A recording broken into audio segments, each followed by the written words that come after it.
ایک رائٹر ہیں شمشاد ایم خان، وہ اپنی کتاب جس کا نام ہے 2 عورتوں کی گواہی کیوں، وہ کہتی ہیں کہ اسلام نے جو ایک کی بجائے 2 عورتوں کی گواہی کی شرط لگائی ہے، اس کا یہ مطلب نہیں کہ عورت کے ذہنی رتبے کو کم کیا جا رہا ہے، بلکہ یہ حکم عورت کی جسمانی اور نفسیاتی صحت کو مد نظر رکھتے ہوئے اس سے مکمل طور پر ہم آہنگ ہے. یعنی اس کا مرتبہ اور مقام کم نہیں کیا جا رہا، اس کی جسمانی، فزیکل اور اس کی سائیکولوجیکل ہیلتھ جو ہے اس کی وجہ سے رکھا گیا ہے، کیونکہ عورت اپنی زندگی میں ان مراحل میں بہت سے اسٹریس سے گزرتی ہے. نبی صلی اللہ علیہ وسلم نہ تو بایولوجی کے ماہر تھے اور نہ ہی کوئی ماہر نفسیات تھے اور نہ ہی کوئی سرجن تھے. آپ کو جو معلومات ملی اللہ تعالیٰ کی طرف سے بذریعہ وحی ملی. اور ہم سب جانتے ہیں کہ عورتیں ان کے جو ماہانہ عادت ہے اس میں کتنے نفسیاتی تناؤ سے گزرتی ہیں، حمل اور اس کے بعد کیسی کیسی مشکلات سے گزرتی ہیں. ان میں جو بعض اسٹیٹسٹکس ہمیں ملتے ہیں، مثلاً PMS کے بارے میں، پوسٹ مینسٹرل سنڈروم جو ہے، اس میں آپ دیکھیے کہ 40% عورتیں کسی نہ کسی طرح PMS یا حیض کے آنے سے پہلے کے 8 دن ان کیفیات سے گزرتی ہیں. 80% عورتوں کے سینے میں تکلیف، پیٹ میں بے چینی، درد کی شکایت وغیرہ پائی جاتی ہے. ایک اور جرنل ہے فزیولوجیکل میڈیسن، اس میں بتایا گیا ہے کہ حیض سے پہلے PMS میں چڑچڑاپن، ٹینشن، ڈپریشن، بے چینی، سستی، تنہائی کا احساس، بلا ضرورت رونا، تھکن اور مزاج میں اچانک تبدیلیاں، یہ علامات عام طور پر عورتوں میں پائی گئی ہیں. اسی طرح یہ بھی رپورٹ کیا گیا ہے کہ اس میں عورت کی یادداشت پر بھی اثر پڑتا ہے، اور تقریباً 150 سمپٹمز ہیں جو عورت میں دیکھی جاتی ہیں، اور مختلف عورتوں میں مختلف طرح کی سمپٹمز پائی جاتی ہیں، سب میں ایک جیسی نہیں ہوتی. اسی طرح پریگننسی، تو یونیورسٹی آف ساؤتھ کیلیفورنیا کے ایک ماہر نفسیات کی ایک تحقیق کے مطابق حمل کے دوران عورتوں کا رویہ بہت متاثر ہوتا ہے، یعنی پریگننسی میں، یعنی ان کا جو ایٹیٹیوڈ ہے وہ بہت فرق ہو جاتا ہے. ان کی شارٹ ٹرم میموری، توجہ اور نئی معلومات کو یاد رکھنے کی صلاحیت نارمل سے کم ہو جاتی، یعنی عام طور پر جو ان کی میموری ہوتی ہے وہ متاثر ہو جاتی ہے اور اس میں ایک نسیان ہے. اور یہاں اس گواہی کے حکم میں کیا کہا گیا کہ اگر بھول جائے، اب ظاہر ہے جب گواہی دینے کا وقت آئے گا تو اب کسی کو کیا پتا کہ عورت پیریڈ سے ہے یا پریگننٹ ہے یا کیا ہے، اور اللہ تعالیٰ کو پتا ہے کہ اس کے اندر ان تبدیلیوں کی وجہ سے ایسی کیفیات آئیں گی. تو واضح طور پر ریسرچ کیا بتاتی ہے کہ حمل کے دوران عورت کی شارٹ ٹرم میموری، اس کی کنسنٹریشن اور نئی معلومات اسے یاد نہیں رہتی. اسی لیے انہوں نے حاملہ عورتوں سے نصیحت کی کہ وہ اپنے ساتھ ایک نوٹ بک رکھا کریں جس میں وہ اپنے لیے ریمائنڈر لکھ لیا کریں، ایک تفصیلی کیلنڈر بھی ساتھ رکھا کریں، چابیوں کی مخصوص جگہ بنا کے رکھا کریں تاکہ پریشانیاں کم ہوں.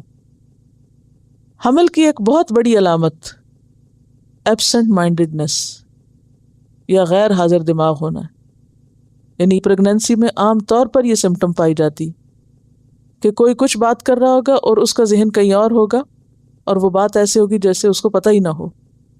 یعنی بہت فریکوینٹلی یہ چیز پیدا ہوتی.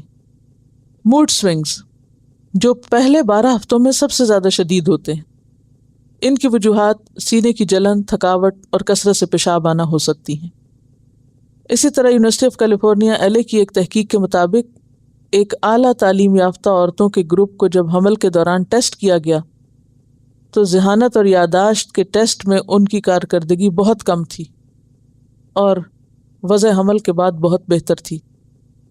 سب سے حیران کن تحقیق لندن میں ہوئی جس میں یہ پتہ چلا کہ حاملہ عورتوں کے دماغ حمل کے دوران وقتی طور پر سکڑ گئے. جی، برین سکڑ جاتا ہے، جبکہ مرد کو اس طرح کی کوئی تبدیلی نہیں ہوتی اور وہ سمجھ بھی نہیں سکتا پھر بعض اوقات کہ عورت کے اوپر کیا گزر رہی ہے یا وہ ایسا کیوں کر رہی ہے.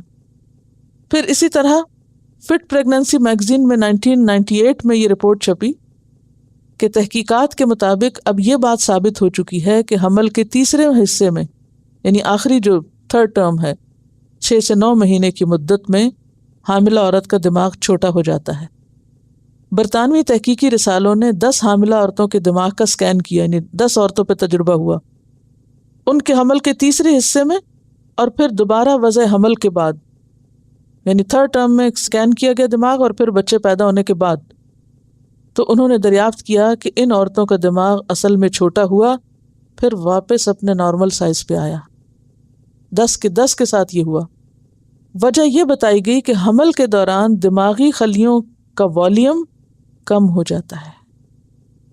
ایک اور اندازہ یہ تھا کہ دماغ کا چھوٹا ہونا ہارمونز کی بے اعتدالی کی وجہ سے بھی ہوتا ہے، یعنی ہارمونل چینج کی وجہ سے بھی، اور انہوں نے امید ظاہر کی کہ مزید تحقیقات سے اس کی مزید وضاحت بھی ہوگی۔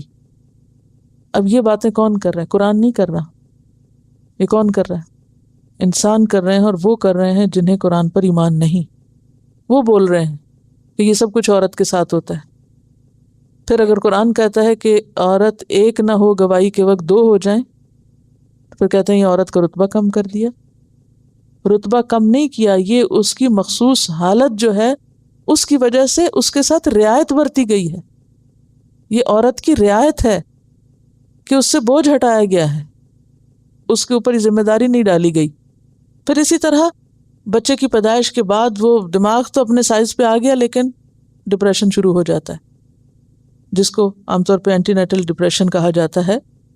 بچے کی ڈلیوری کے فوراً بعد 10 سے 15% عورتیں کلینکلی ڈپریس ہو جاتی ہیں۔ تھکن کا احساس، چڑچڑاپن، بے چینی کی علامات ظاہر ہوتی ہیں۔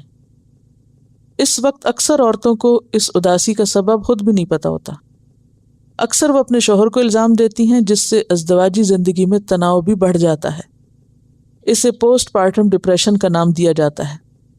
2/3 عورتیں کسی نہ کسی صورت میں اس کیفیت سے گزرتی ہیں۔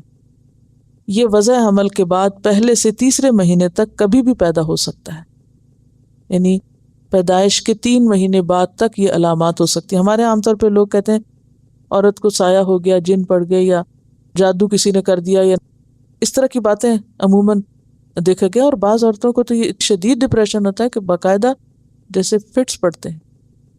یعنی مختلف عورتوں کی مختلف علامات ہو سکتی ہیں، لیکن عمومی طور پر یہ یعنی ہارمونل چینجز کی وجہ سے، اور یہ کہتے ہیں کہ کبھی 1 سال کی مدت تک بھی اس کا اثر ہو سکتا ہے۔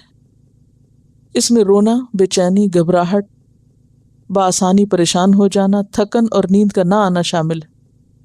ایسی عورتوں کو مستقل حوصلہ افزائی کی ضرورت ہوتی ہے۔ یہ جذباتیت اور کنفیوژن کا شکار رہتی ہیں، بہت گھبراہٹ کا مظاہرہ کرتی ہیں، چھوٹی چھوٹی باتوں کے لیے سہارا چاہتی ہیں، یعنی ڈیپینڈنٹ ہوتی ہیں۔